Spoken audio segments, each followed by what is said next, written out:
കരയാണോ പൂർണ്ണ? നീലൻ അവളുടെ തലയിൽ നിന്നും പുതപ്പ് വലിച്ചു മാറ്റി. ഞാൻ കരഞ്ഞാലില്ലെങ്കിൽ നിനക്കെന്താ? നിനക്കെന്നെ ഇഷ്ടമല്ലല്ലോ. എന്നെ ഇഷ്ടമില്ലാത്തവരെ എന്നോട് മിണ്ടാൻ വരണ്ട. നാളെ തന്നെ എന്നെ വീട്ടിൽ കൊണ്ടുപോയി ആക്കിക്കോ. ഞാൻ ഇവിടെ ഇനി നിൽക്കില്ല. എനിക്കിവിടെ ഇഷ്ടമില്ല. കണ്ണുകൾ തുടച്ചു പറയുന്ന അവളെ കണ്ട് അവനത് പാവം തോന്നി. നിശ്വാസത്തോടെ നീലൻ അവളുടെ അരികിലായിരുന്നു. നീ എന്തിനാ പൂർണ്ണ ഒന്ന് പറഞ്ഞ രണ്ടാമത്തേന് കരയണേ? അത് നീ നിന്റെ കരച്ചിൽ നിർത്തിയേ? നീലൻ ദയനീയമായി പറഞ്ഞിട്ട് ഒപ്പം കരച്ചിൽ നിർത്തുന്നില്ല. എന്നെ നാളെ തന്നെ എന്റെ വീട്ടിൽ കൊണ്ടുപോയി ആക്കിക്കോ. എനിക്ക് പിന്നെ ഇവിടെ നിക്കണ്ട.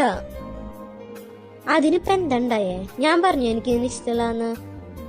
എനിക്ക് നിന്നെ ഇഷ്ട, അതുകൊണ്ടല്ലേ കല്യാണം കഴിച്ചേ. പക്ഷെ എനിക്ക് നീ കുറച്ച് സമയം എന്താ.